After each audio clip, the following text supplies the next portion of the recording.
All right, let's talk about something that, honestly, touches every single part of our lives. How to turn that feeling of emotional and financial chaos into a sense of calm command.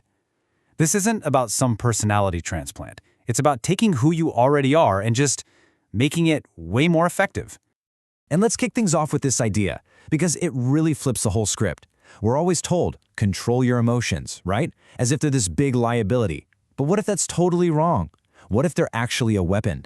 This quote suggests that, for someone who knows how to use them, emotions are your most powerful tool. So what's the actual cost of not having this control? Well, here's a perfect little story to illustrate it. The emotional vampire. I think we've all met one of these. This professional, she thought she was being a healer, just helping out. But she ended up being a sponge, just soaking up all this negativity. And the result? She was left completely drained and, you'll notice, financially drained too. It's a killer reminder of how easily our good intentions can get taken for a ride. And that brings us to a really crucial question for you. I mean, really think about your own life for a second. Do you ever walk away from a chat or a meeting just feeling wiped out? That's not just being tired. That's a huge red flag that you just let someone else set the emotional rules of the game. And you lost. Okay, so what's the first step to taking that power back? It's all about this fundamental shift in your mindset. It's learning to respond, not just react. Honestly, this one little change is the foundation for everything we're about to get into. Let's break this down, because the difference is everything. A reaction, that's your gut, right? It's pure emotion, instant. A response, though, that's strategy. And what's the secret ingredient? It's that pause. That tiny bit of space between a trigger and what you do next. That's where you take back control. That's where you become powerful and, frankly, a lot less predictable. So how do you actually create that all-powerful pause in the heat of the moment? Here's a super simple but crazy effective tool, the 3-breath rule. It seems almost too basic, right? But it's actually a subtle power play. When you take those 3 slow breaths before you say a word, you're non-verbally saying, I control the pace here. I'm in command. Okay, so you took your 3 breaths. Now what do you say? This is where these velvet responses come in. They're like preloaded phrases that totally disarm a situation without making it worse. I mean, look at these. Someone challenges you. Instead of getting defensive, you say, interesting perspective. Tell me more. Someone insults you. Instead of firing back, you hit them with, are you okay? You see? You're not playing their game anymore. You're changing the entire game. Now that we have a tool for the moment-to-moment battles, let's zoom out and talk long-term strategy. It's time to build your emotional shield. And this isn't about closing yourself off from the world. It's about protecting your energy, because that is the fuel for everything you want to achieve. So, what even is a boundary in this sense? This is a really important distinction. It's not a wall. It's a shield. It's the simple, powerful realization that you don't have to fix everybody's problems. Their chaos is their problem, not yours to absorb. How do you know if your own shield has a few cracks in it? Well, here's a quick checklist of red flags. If you're constantly feeling drained after talking to certain people, or you've got folks blowing up your phone after hours or making you feel guilty for saying no, yeah, those are all signs that your energy is being siphoned off. And here is the perfect script for enforcing that boundary. Just notice the beautiful 3-part structure. First, empathy. I hear you. Then the clear limit. I'm not the right person for this. And finally, the graceful exit. I hope you find what you need. You're being kind, but you're also being a firm gatekeeper of your own energy. It's a crucial skill. You know, it's so important to bust these myths around boundaries. People think setting them means you're selfish or you don't care. The truth is, boundaries are what allow you to care sustainably without completely burning out. And true strength, it isn't about carrying everyone's problems on your back.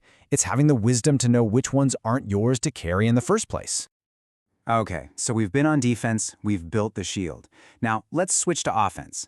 We've talked about protecting your energy. Now let's get into how to use that centered, powerful state to actually influence the whole room around you.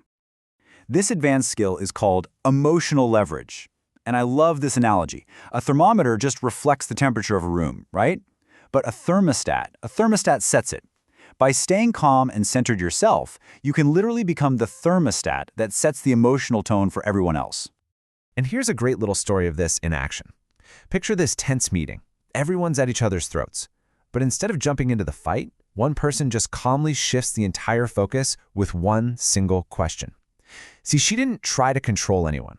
She just changed the emotional weather in the room, and everyone else just naturally followed her lead. She became the conductor. And that really gets to the heart of it.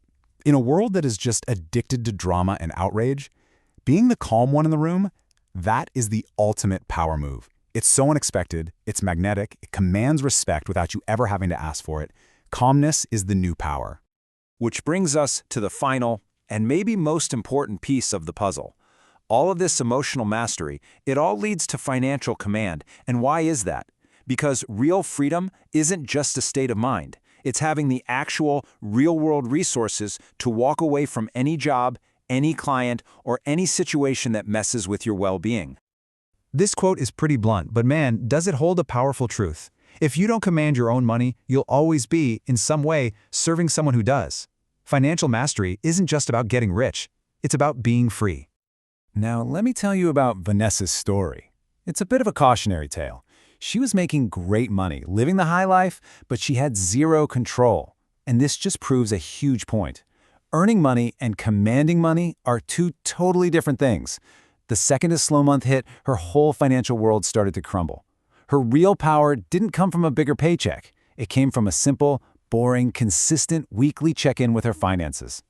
And this really boils down to two completely different ways of operating. You've got the scarcity mindset, which is loud, it's needy, it's rushed, it's always afraid. And then you have the abundance blueprint, which is quiet. It's the silent confidence that comes from knowing your numbers, from having a cushion, and from being able to walk away from a bad deal because you don't need it. So how do you actually build that quiet confidence? Well, it starts with a simple but powerful ritual, the weekly wealth check-in. The most important part here is that it's a no-shame zone. You're just looking at the facts.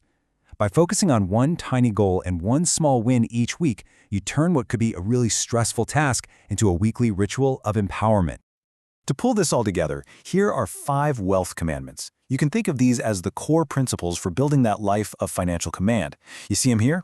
Automate your savings first, never, ever compromise your boundaries for a deal, make your rituals non-negotiable, learn from your money mistakes, and find people who support your goals. That right there is the blueprint.